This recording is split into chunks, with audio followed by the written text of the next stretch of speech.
my creepiest stories I've ever told online. And it's based on human trafficking and how I survived being human trafficked.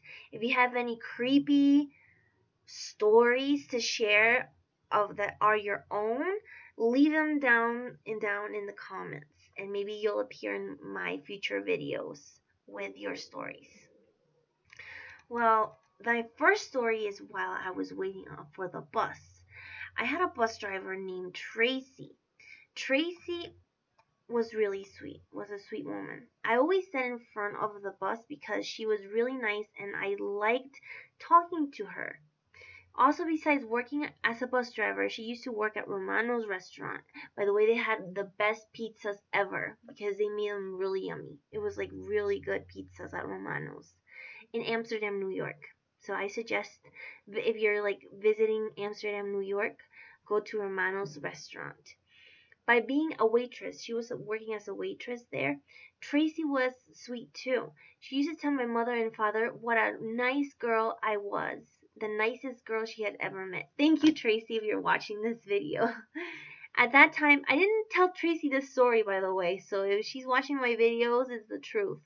At that time, I was in middle school and I had to wait for the bus on our driveway. I waited outside. Even if it was snowing, raining, I had to stand outside for the bus to come. The bride and groom, dun dun dun.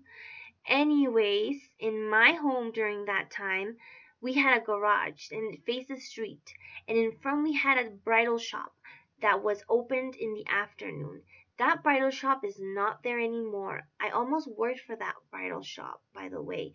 However, instead, I ended up working for Mr. Baker, one of my history teachers at the Perth Youth Commission in high school. And we basically babysitted kids younger than us. And we went to the Great Escape, to the museums, to different places, canoeing different in the forest with the rivers. So it was fun. But it was a good job. I liked it a lot. And but this story is based in middle school. And in middle school, the bridal store still existed.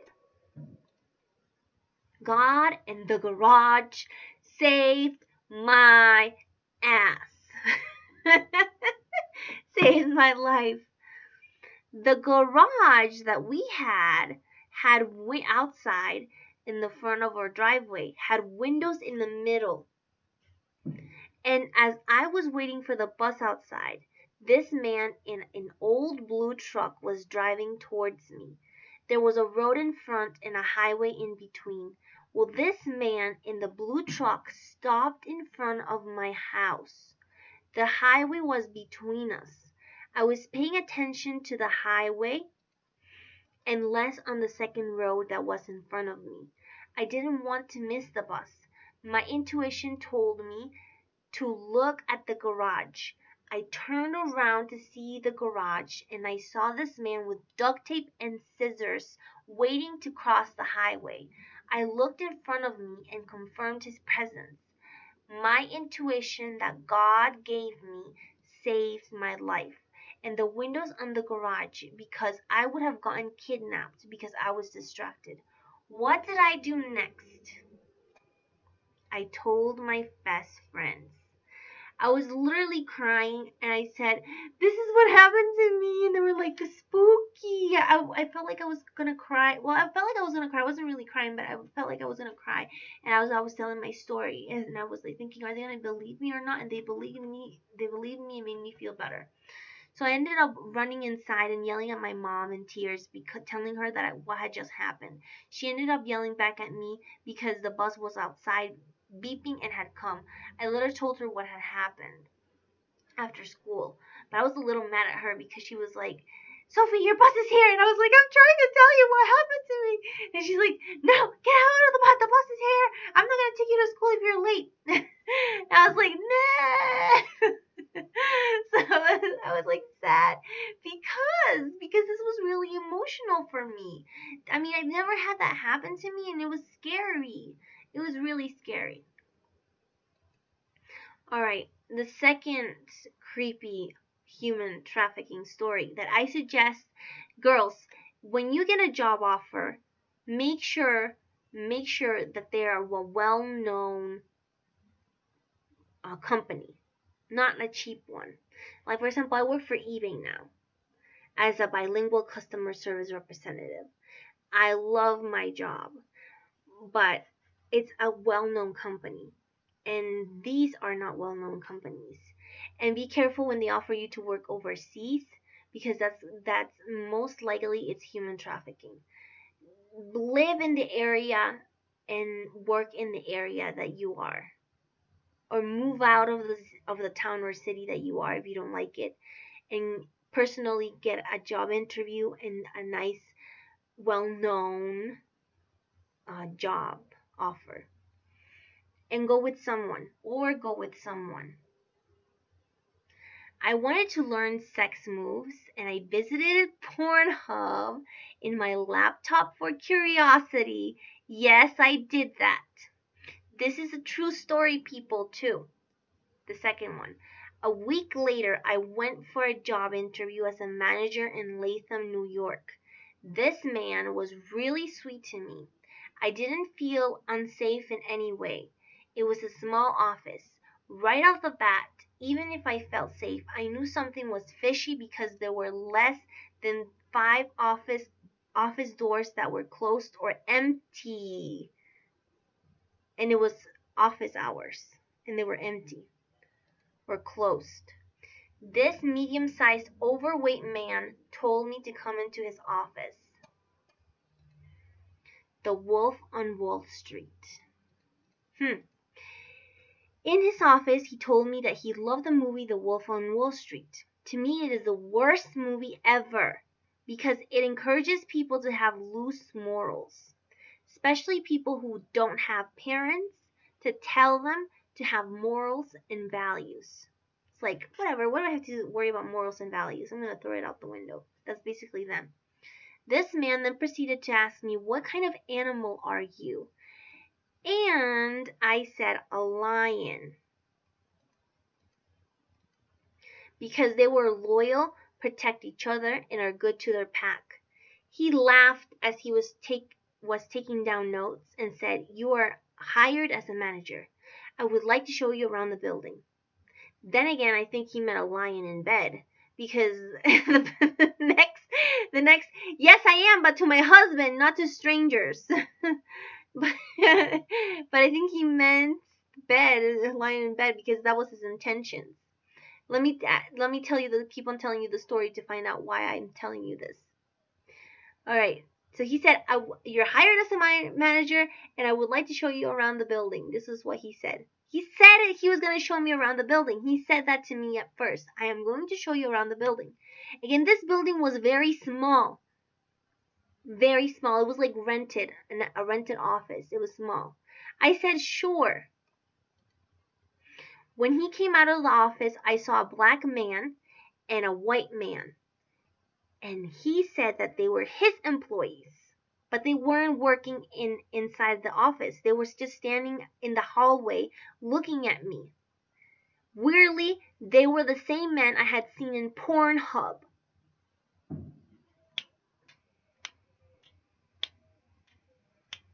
Creepy. I was spooked out. I think anyone would, but acted politely and shook their hands. The man who had interviewed me told me that, quote unquote, they would show me the building. I said okay, and they took me out of an exit door. I was confused and followed them where they told me to get inside a red car. Thank goodness I have family that comes with me to all the places I go. I told them, where are we going? And they said, to all of the offices we have. I said okay, but was confused at the interviewer who said that they would show me around the building. I knew something was very fishy. Oprah Winfrey's words repeated on my mind. Whenever your intuition tells you something is not right, trust it, because that's God speaking to you. I trusted my intuition. I told them that I had to speak to my mother since they were the same people from Pornhub.com. I told my mother, who was waiting in the car with my brother Steven, that something was not right, and I told her the story. My mother came with me and asked them, "When will you guys be back with my daughter?" They said, "We don't know." That answer was another concern, and then my mother said, "Can I follow you to these buildings that you are just recently told my daughter you're taking her to?" And they said no. Isn't that weird? All of these were fishy responses. Not only that, but my mom also told me, when are you guys coming back? And he again, she told him again, and he said, "We don't know, ma'am." Isn't that weird? I just don't. Okay. My mother and I left to her car, and before that, she told me, "If you had a daughter, you would be the same as me. I'm just looking out for her. Don't take it personally, but she's not coming." She said, "If I'm not coming to to see these buildings, where these buildings are, I can't come, and I can't let my daughter go." One of them called a person over the phone and said she's not coming. They got on the red car and left. These workers left on the red car, when clearly the man inside the building said they worked inside it. So it's still working hours. Why did they leave? It was still office hours, I repeat. I doubt that those Pornhub people worked there in the office building. What I can tell you, they had bad intentions. Be careful and always listen to your intuition. Your internet information is not private, and when you let other companies download cookies, they can track what you watch and read online. Pornhub might have been innocent. The same with Google's search engine. So like I just think that it's better if we regulate the internet for this reason, because I've seen a lot of websites with human trafficked children that where they're raped, and I just change it to another website, like because I don't want to watch that, and I know it's illegal and I don't like watching it. And even if it wasn't if it was legal to watch it, I wouldn't watch it, because children are children, and children should enjoy their childhood. And there's trafficked women too who get into these bad situations where they're trafficked for sex. And I just think that there should be internet police monitoring and shutting down these websites.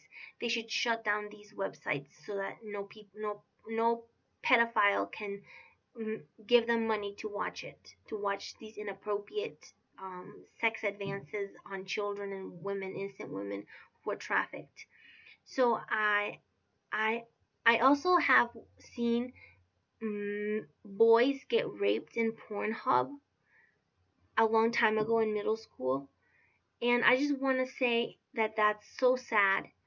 And I just want to say that they have dreams like anyone, and they deserve to to have a family and to live happy lives and not traffic lives. So I used to be in a poster, and I used to say that the government shouldn't control the internet. But it's not about controlling, it's about monitoring. If there's police people and there's cameras in public places, they should be monitoring the internet and shutting down these websites. Because these websites, that's how they keep stealing women and children, because because they don't have consequences and shut down their website and put them in jail. They should shut down the websites, block the websites, and put them in jail for the owner of these websites. Find out. We're in the 20th century. Find out who these websites are run by and put them in jail, and also shut them down, because I'm just disturbed up in my head, because these most of these websites are still running, and people can pay with their credit cards to watch these children get raped or women get raped. And I just and then there's Pornhub also has these women who are prostitutes and that's okay because they're not forced. So Pornhub is not all that bad. They have, people who are women who are professionally want to work as prostitutes, and that's okay. That's not illegal. But then the other side of the dark internet is because exists. The dark internet exists because there's no monitoring of the government in the website in the web. And it's the same thing. Like for example, if I go to the Centro in Mexico and I walk there, the Centro is the middle of the city, and where there's stores, there's always police there. Always police there monitoring. If I walk anywhere, there's always police, and it's safe in Querétaro, Mexico, because of that. We're safe, and and kidnappings are very low because of that, because there's police monitoring the streets. The same needs to be done to the internet. There needs to be police monitoring and investigating these websites, and also investigating and shutting down if they find out that they have pornography of children or trafficked women. Shut them down, these websites, because they're still there. They're there, and that's the problem. That's the problem, and that's why they steal a lot of women. Still, they do that. That's how they make a profit, by the government not monitoring them. And I'm gonna be honest, I used to be that type of person who said that the government monitors is gonna be evil. But it's not gonna be evil, because there's good people in government too. And they only want what's best for us. And I think that part of if we have police in the open, we have to have police in the internet.